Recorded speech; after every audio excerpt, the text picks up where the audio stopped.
We're back. Woo! It was live streamed. We got it, boy. Yeah. Oh yeah. So Iris down there. Say hi. Hello. And I'm not a robot either. Why did this happen? Oh, we don't want things like that. I don't see anything weird. Oh, I see. Just a minute. Disconnect. This is great. This is It's really cool, isn't it? Now it tells me to select all the bridges with images with bridges in it. Oh, for God's sake. No. Yeah, what the heck? Oh, let's see if I get it right. Verify. You're definitely a robot. I definitely am.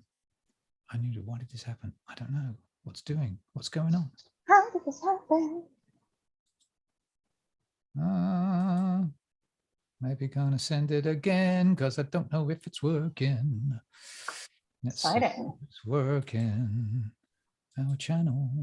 Show me my channel. I can't tell if we're live or not. Damn. Okay, I'm going to stop it and then we'll just start again, I think. Let's go back. Go back. Stop. I mean, it says live on YouTube, so I'm assuming we are live on YouTube. Yeah. Do you want me to check on my phone? Yeah, that's a good idea. I have those every once in a while. Because... Yep, we are definitely live. Hello, world. Okay, you keep that open and keep checking that we're live, because then we're just streaming and live and stuff like that. So welcome to season 2 of the ABC Staff Picks. Woohoo! American Book Center Staff Picks Part 2. So we have got lots of stuff for you today. Well, lots of stuff. We're going to keep it streamlined, more streamlined than we did before. Short and sweet, allegedly. Exactly, with a cup of coffee and some books. So let's just jump into it. Shall I? I'll read out the first one, and then you can. Yeah.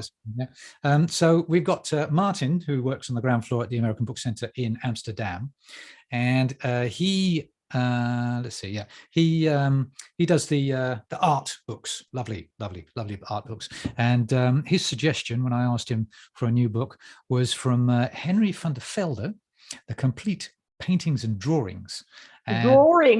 Drawings, yes, indeed. And that is we're talking about 60 paintings and 230 drawings from the man. That's a lot of drawings, Luke. It's a lot of drawings. Well, he started with a lot of drawings, actually, Irish. But you didn't know this, and then he carried on to paintings. Sorry, I'll shut my big mouth. It's a really lovely coffee table book. Mm-hmm. And he's long since dead, but he's considered to be one of the pioneers of modern architecture. So he did all his training in Holland and grew up and became famous for all of this stuff. So if anyone is into lovely coffee table books, architecture kind of styly, they're I don't know how to describe them. It's the kind of the opposite in a way of Van Gogh, because Van Gogh is very flowery and very colorful, and this guy is very, very relaxed and cool. And so it's a nice book for the people who like it. So there you go. That's 77. That sounds very interesting, actually. Yeah, I'm going to put the. I'm not usually into art books. It's just not something that's really like on my radar. But then sometimes I see books come in and I'm like, holy moly, that's beautiful. Why am I not into this? But it just never really happens, you know? Yeah, it's a lovely different way of discovering that sort of, discovering stuff you don't know, actually.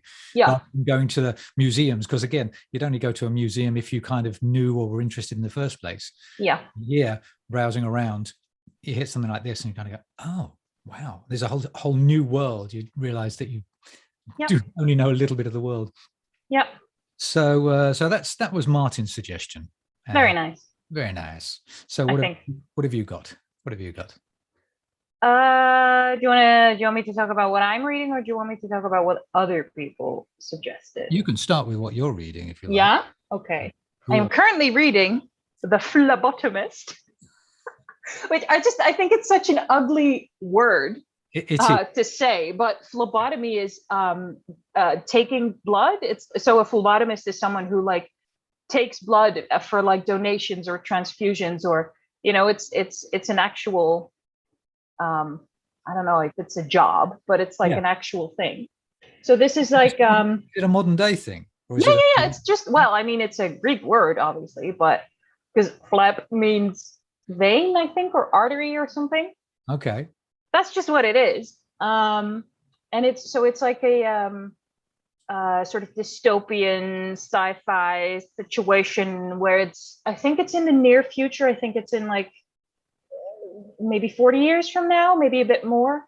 And there's this society that is, for some reason, I don't know, I'm not that far in. I've only read about 10% of it. For some reason, there's a lot of people who need blood. So there's a mandatory blood draw. So every citizen has to give blood every, I think it's 45 days or something, which is a lot. Yeah. And then also for like extra money, if you're feeling good, you can sell extra blood, like your blood. But obviously some blood types are more useful than others. You know, you have like the O negative universal donor situation or whatever. So like it's sort of a segregated society based on blood type, because some people are just more sort of valuable. Their blood is more valuable. Oh yeah. So the phlebotomist is the main character, who is somewhat older lady who lives with her grandson, who was an actual phlebotomist before something happened that made the world go to shit.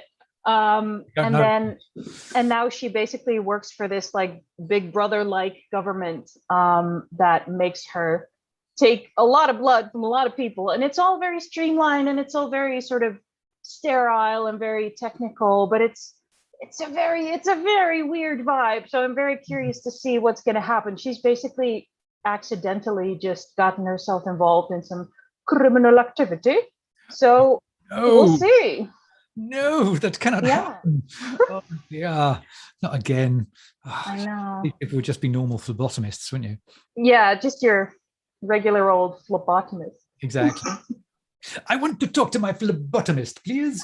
Have you ever donated blood? No, I haven't actually. Have you? Maybe your blood is super valuable, Luke. You don't know. Do you know your blood type? I think it's pretty normal, to be honest with you. I think it's, I don't know, one of the normal ones. Like A positive is the most common one. 0? Yeah, I think that it's like that. I think I would have heard about it before if, you know, my blood has been taken. With your consent? But, well, mostly with my consent, yes. Interesting. Sometimes not. No, yeah, I was a blood donor for a while. And then I became a plasma donor, because then you can give more often. Basically what they do, trigger warning for anybody who doesn't like blood talk, because, you know, I probably should have done that before I started talking about the book. Sorry. Yes. But what they do with plasma donations is they take the full blood and then they separate the plasma out from it, and then they put the rest of the blood back in your body. So you don't lose any red blood cells. So you don't lose any like oxygen, basically. So your body doesn't take as long to recover. Plasma is basically just fluid with minerals, I think, and like enzymes. I know that in the 80s, I remember it became the thing where runners and athletes would take a pint of blood like a month before they did the run, so that their body would have to work to recreate or get blood doping. Is that blood doping? I think that is blood doping. Oh, that's what they call it these days. In those days, it was sort of like new and allowed. It sounds like blood doping. I'm not sure, actually. I don't know. Like, if it's your own blood, would it even be detectable? I don't know. It was a natural way of doing it, I think, and that's at least that was in the 80s. That's what I remember. Yeah, I mean, basically, what you're doing is you're giving your body the ability to store more oxygen, I think, which is great if you're like running or cycling or I think that was the ice skating behind it. Yeah. Oh, it was anyway a natural way, you know. It wasn't. It was just your body kind of going back. Anyway, yes. Anyway, if you can become a blood donor, do it. It's actually really fun. If you're not like scared of needles, it's really fun. It's really enjoyable. You get to know a lot about how it works, and they're really nice to you. They give you snacks and they give you tea. Really good. Okay, all right. Well, I'll look into it. I never really thought about it before. It's really fun. Handy for people to have more blood, extra blood. Yeah. I'm just adding this to the list, actually. Oh, sure. Yeah, I can put it in the highlight after we're done. Yeah. Oh, yeah. We shall tell people, actually, that's also true. All the books we talk about here, we can find on the highlights page, which you've actually got to. Are you going to do the share screen thing? I'm going to share my screen. Yeah. Share my screen. I'm going to do this. Boy, howdy. You can share my screen. You can see. Oh, it's beautiful. Oh, look at that. And then we'll go to books, and then we'll go down here by collection, and we'll say more, and we'll say stuff 2021. And there you go. So, oh, spoiler alert. Spoiler alert. Oh my God. Yeah, we're going to talk about Heart Principle, actually. That was one of the ones. Yeah, that was, let me talk about that. Let's go. The Heart Principle. Because that is just out, and we've got loads in the shop already. And I asked Natalia about that. Right. And she said, yeah, this one she suggested. So she says, I think she's read it already as well, right? Yeah. She loves the third. She loves this. This is the third part of a trilogy. Yeah. So the end result as well, which is kind of nice because then it's all wrapped up. Yeah. And she says mostly it felt like the most authentic story to me. Anna's storyline, the main character, Anna, she's on autism spectrum and struggles with standing up for herself. And that takes the center stage in the book. And the book does contain a lovely romance storyline with some spicy scenes as well. So, and the book is part memoir as well. Oh, that's interesting. So that is interesting because it's a fiction series, right? It is a fiction series, but obviously based somewhat on the author's own life, which understandable, I guess. It's sort of something I feel with because this title fits in with the young adult romance kind of. No, it's actually in romance, but it's a sort of young adult romance. I get the feeling. Is it? Yeah, it's. Okay, what do they say here? Yeah, it's. They've got it under romance here, but it's. There's a change in the romance books that I've seen in the last 10 years of working there. I've spoken to other colleagues as well. 10 years ago, romance section was more of these really muscly guys on the front wearing. Yeah, like the guilty pleasure situation. The guilty pleasure books, yes. Yeah. And women fainting, with large. Yeah. Swooning, you mean? Oh, swooning. That's right. Yes. Swoon, my lord. Yeah. I will meet you swoon. Anyway, that's kind of changed. I think it's called new adult. I'm not sure. Don't quote me on this. New adult. I think it's new adult. So it's because young adult is obviously, obviously, but it's mostly about like 15, 16, 17-year-old folks who are, I personally, like, I know it's very difficult to define any one genre in like a sentence, but the way I see it is that YA is more a sort of coming of age situation in, whatever context. Obviously there is romantic YA and there is fantasy YA and sci-fi YA, but at the core of it, I feel like there's always a person, a main character who in some way comes into their own.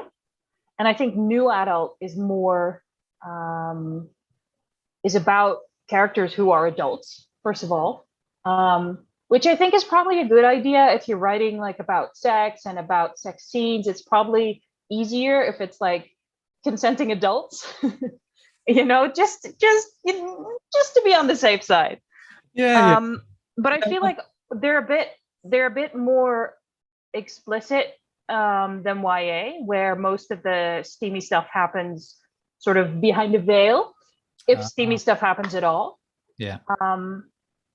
Yeah. But maybe it's being more defined anyway. I mean,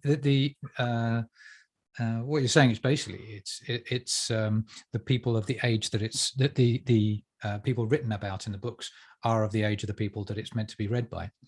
Teenagers being read by teenagers, 20-somethings being read by 20-somethings or more.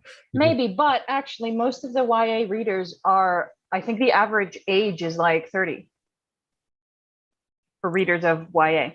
Yeah. Oh, okay. I wouldn't have said that they were that old in the shop in Amsterdam. That's why it's an average, Luke. Yes, okay. That's you just older math.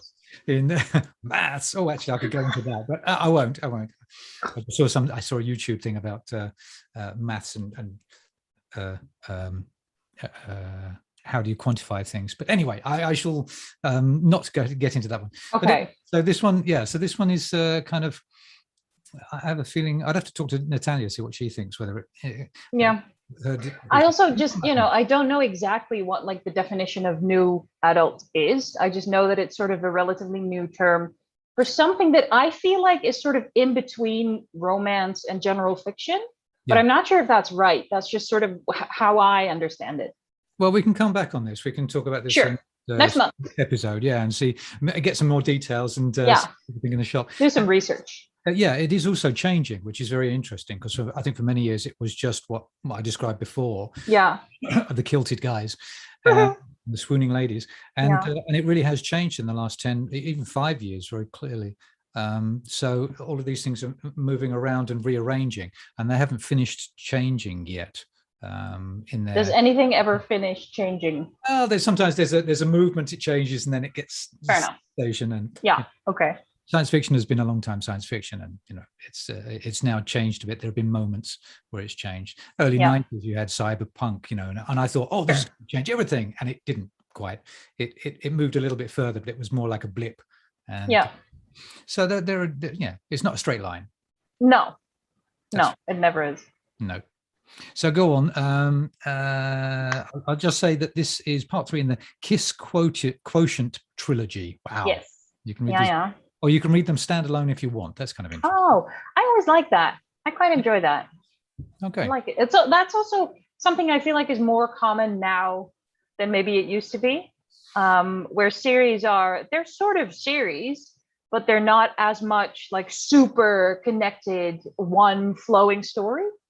That depends on the genre as well, because I realize, and you know it very well, in science fiction and in fantasy, part 1, 2, and 3 is very clearly part 1, 2, and 3, and you kind of have to read that based on. Well, but that's the thing, because I feel like that's changing. Because I was actually thinking of the Wayfarer series by Becky Chambers, which is 4 books. Yeah. And they're all sort of loosely connected. Like there's some names that you'll recognize and some characters that appear in multiple books, but pretty much once you've read the first one, you can do whatever you want. You can read them out of in any order, basically. Then it's based on the world that's been created and the characters. Yes. Kind of like Terry Pratchett, of course, because he's written. The characters are all kind of, they pop up and they're the same. But then they happen within a world, and it can happen in each book, which makes it great. But that happened more naturally in thrillers.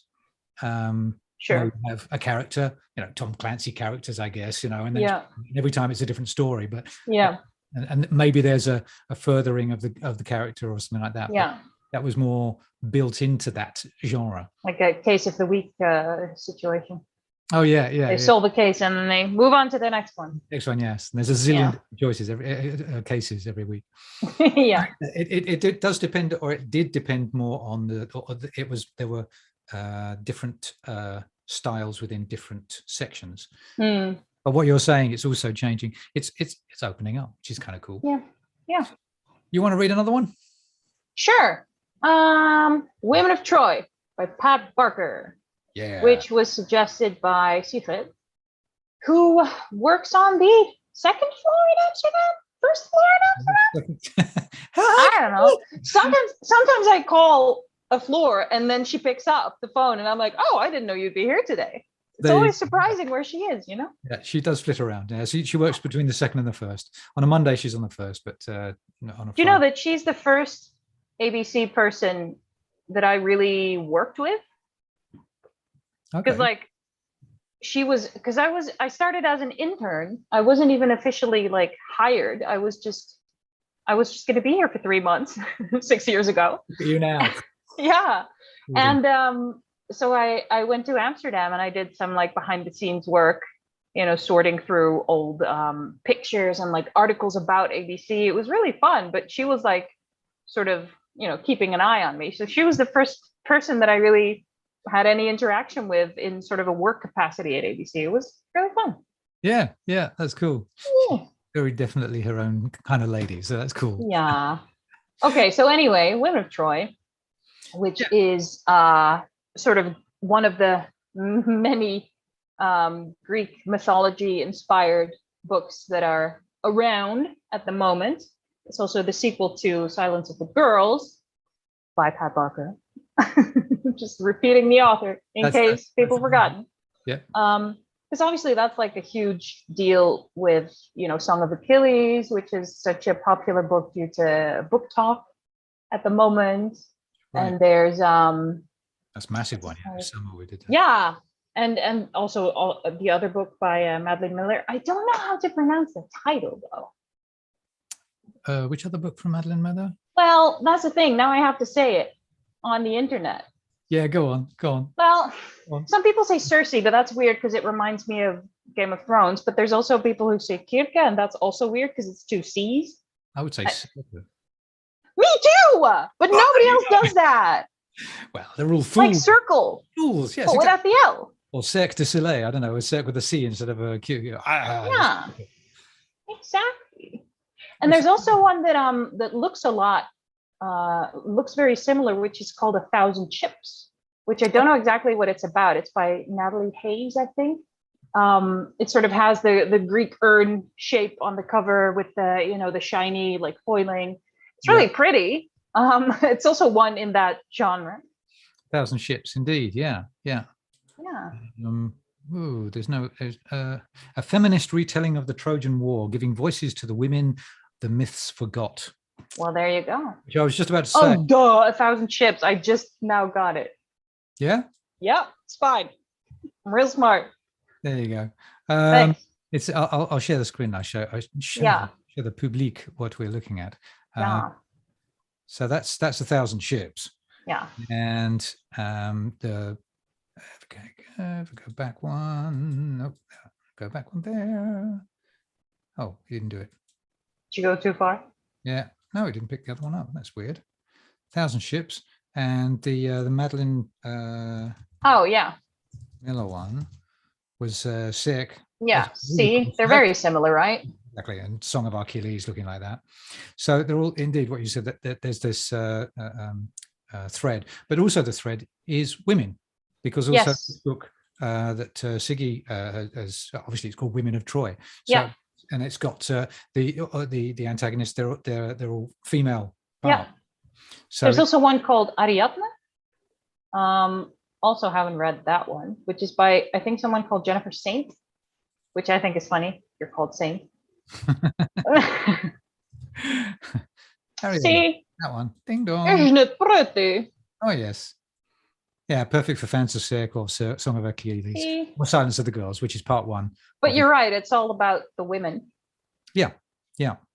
It's, well, again, this new sort of genres of writing that women have been sort of,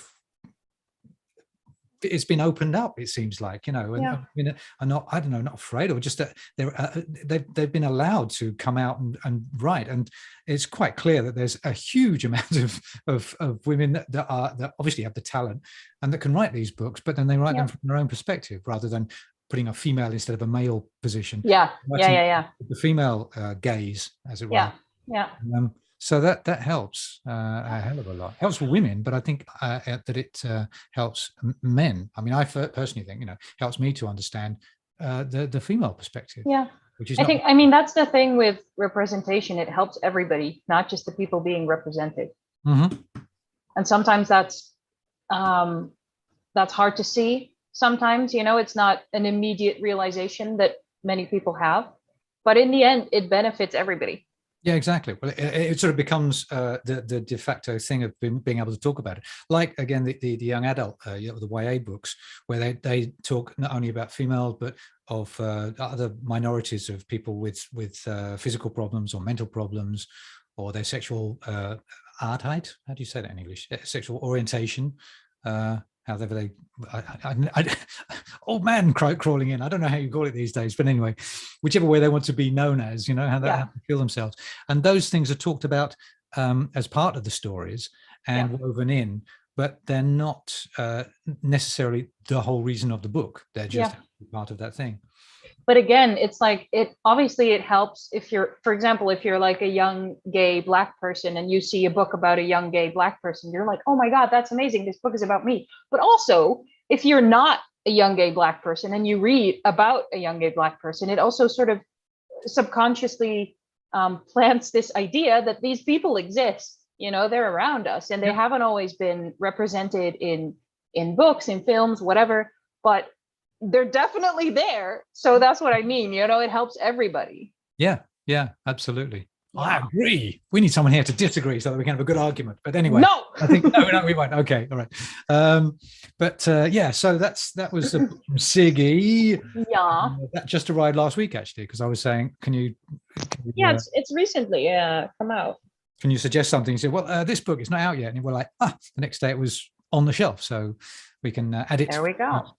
Also, as a sort of a side note to that, because I'm in The Hague, I'm the buyer for the mythology section. And I'm not sure, like sort of a chicken and egg situation, but I definitely mythology is like on the rise. You know, it's really popular. It's really hard to keep certain things stocked. Yeah. And I don't know if it's because of books like this one, or if it's the other way around, but I like it. Yeah. I get to buy more books.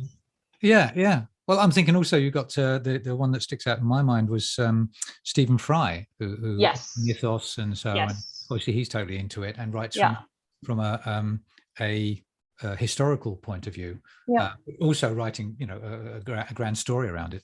What also helps is that a lot of the mythology titles are such classics that there are really beautiful editions available. So it's just really pretty books, which is always nice. You know, it's just nice to look at. I like having pretty books. Yeah, pretty books are nice. But also the idea, when I think about it, they're classics. They're classic classic stories, and like fables, like they have a very deep, a deep river that connects all, you know, many people, obviously for centuries. So it's not been written. So to have them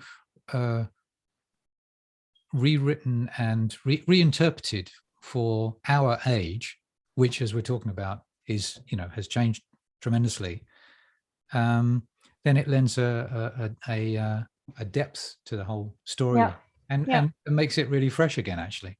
Kind of the idea of Shakespeare being redone, you know, for the modern generation. So interesting. Yeah, and I also think, especially with mythology, especially with like Greek mythology and Norse mythology, it's everywhere, and you don't always realize it, but it's in everything. Yeah. Not always explicitly, but like it's definitely there. So woven into our society as Europeans. Yes, and like in our proverbs and everything. It's just when you come up to it and you, oh, that's from there. All right. Like part of our collective consciousness, or like subconsciousness, that we don't even know it's there. That's right. Yeah. How we live. Yeah.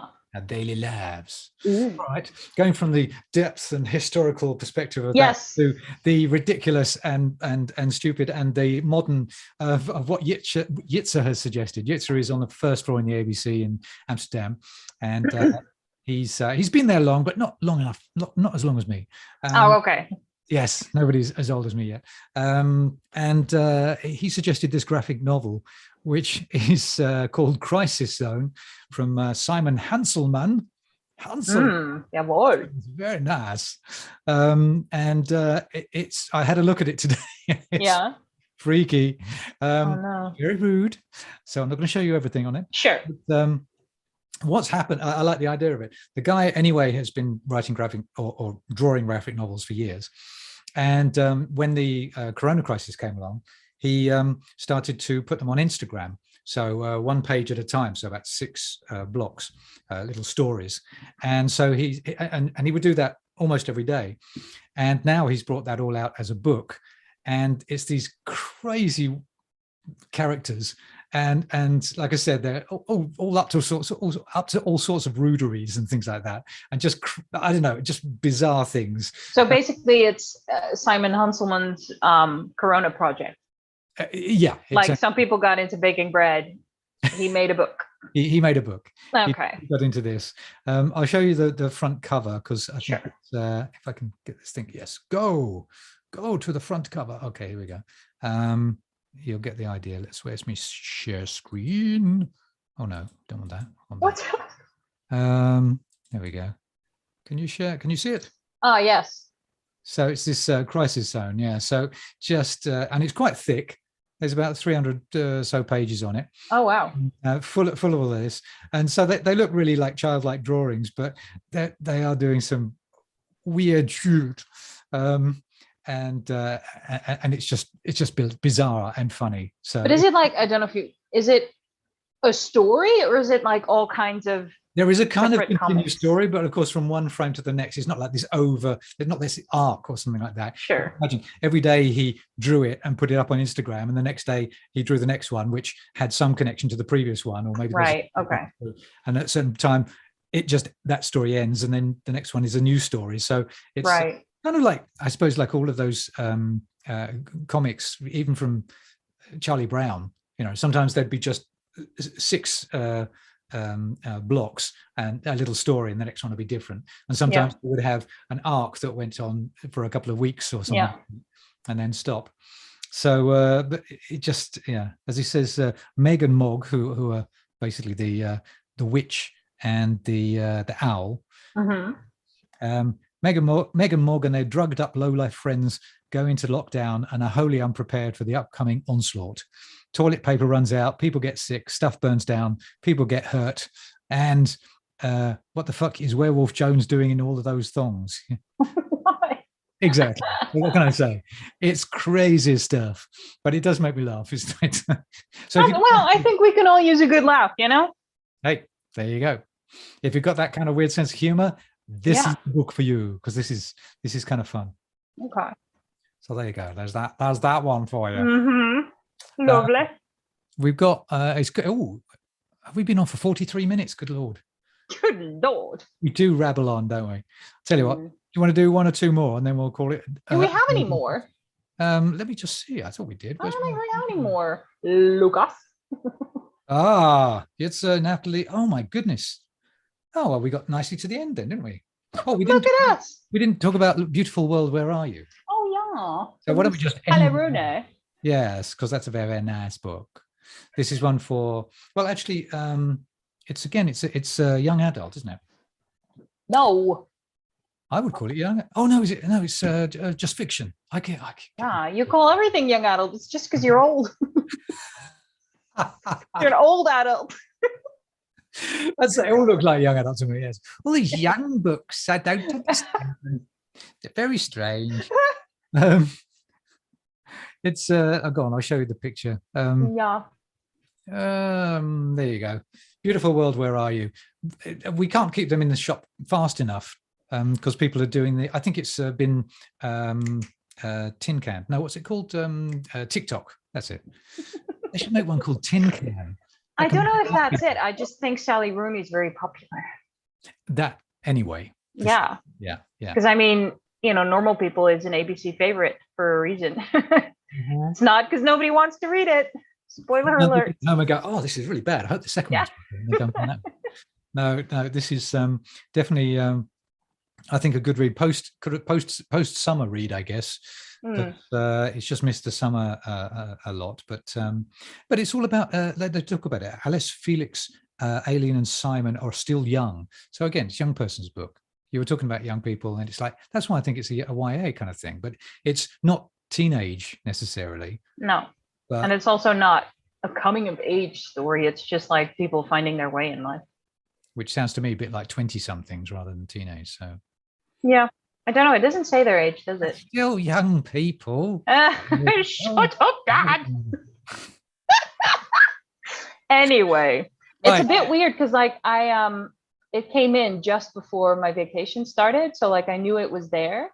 And then I went away for 2.5 weeks. And so I feel like I sort of missed it because I missed the moment that it went on the shelves and people came in to buy it. Yeah. So obviously people are still buying it, but it's not, a huge rush. In the first few days, people are like, oh my God, a new book. Yeah, really. Every other so book. It feels really strange that I sort of missed the moment. That's so funny. You missed it. You missed the outcoming of it. I know. Could you do such a thing? Yeah. I'm sure that. When will a new book come out? Well, I mean, it's not new, but Dune is, of course, yes, shelves very, very largely because of the film coming out. Tiemen likes that, of course.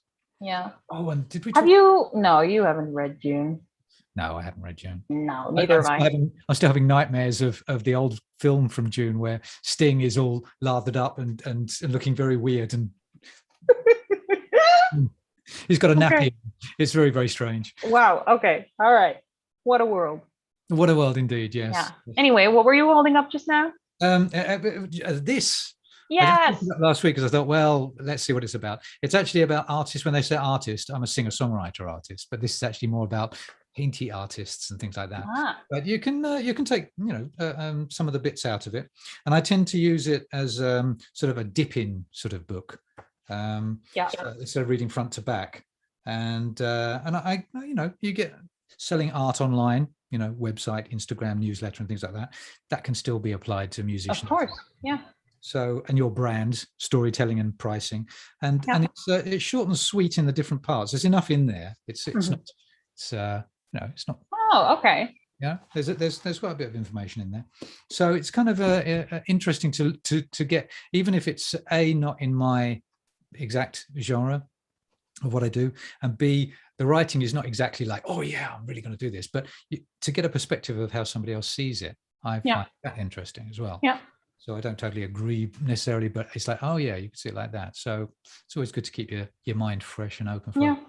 So I think it's always good to at least if you have the information, you can make a judgment about it and decide what you want to use and not use. But if you don't even have the information, you can't even do that. No, exactly. I always think if you can find one thing if you walk away from a book with one piece of information, you've already won. Yeah, that's more than what you had before. Yeah, exactly. The wonders of books. Which bookmark do you have in there, Luke? I only saw the back. It's the blue one. I like the blue one. There you go. Is this back to front with you? No, it's not. It's no. I mean, this is the back of the bookmark, but it's not mirrored. You can read it though. No, it's not mirrored. So there you go. That's we are all in the gutter, but some of us are looking at the stars, which was also taken to be a lyric in one of the Pretenders songs as well. Oh, really? Yeah. Fun fact. Some of us are looking at the stars. It's good stuff. Yeah, there you go. Look up the Pretenders. There's also a bookstore in Dublin called the Gutter Bookshop, which has that as a quote in the window. It's a really nice bookshop. If you ever find yourself in Dublin, go there. I've never been there, but I would like to go. Yeah. Seems like a very nice, very mystical, magical place to go, I think. Sure. And Guinness. Yes. That's way too, that's whatever. It's like umbrellas for England. But there you go. So we've come to the end. We've come to the end, my friend. This is the end of the first episode of the new season of Star ABC Star Picks. Yeah, we should get things coming up. We should not. We definitely should not, because I will abuse that a lot. Oh, this might be fun. Stay tuned for the next one where you might see some weird shit. Oh no. And I think that's it, isn't it? The next one is going to be next month. Shall I look that up quickly? I think it's the 29th. Open up my agenda. Let's have a look for the next month. It's going to be the 29th of October. Okay. It is. All right. I put people off, didn't it? A little bit. Can I do a little promo for my own self? Go on, just a little bit. I'm a producer as well, and we just brought this out with the artist that I was working with for the last 2 years, Anne-Marie. It's called Inside, and it's a nice, lovely album, and you can find it on YouTube and Spotify and all those things. Or you can buy a CD. Good Lord. Ooh. Yeah, they still exist these days. I know. And it's very nice. It's kind of Burt Bacharach meets singer-songwritery 70s kind of. Okay. And it's very, very, and it's her first songs as well. It's crazy. She's amazing. They're really, really cool songs. So there you go. People can Yay. A word from our sponsors. Yeah. Oh, on Chocolate Box Records, yes, which is my new record label. Yay! Okay. Yay. All right then. So let's pull the plug for this one, and I'll press the live button stops live streaming, and we'll see everybody in a month's time. Yay! American Book Centre, which is in the Spui in Amsterdam, and on the Lange Poten in Den Haag, and in LEIDSCHENDAM. Westfield Mall of the Netherlands. Dun, dun, dun, and also in Amstelveen. The turkey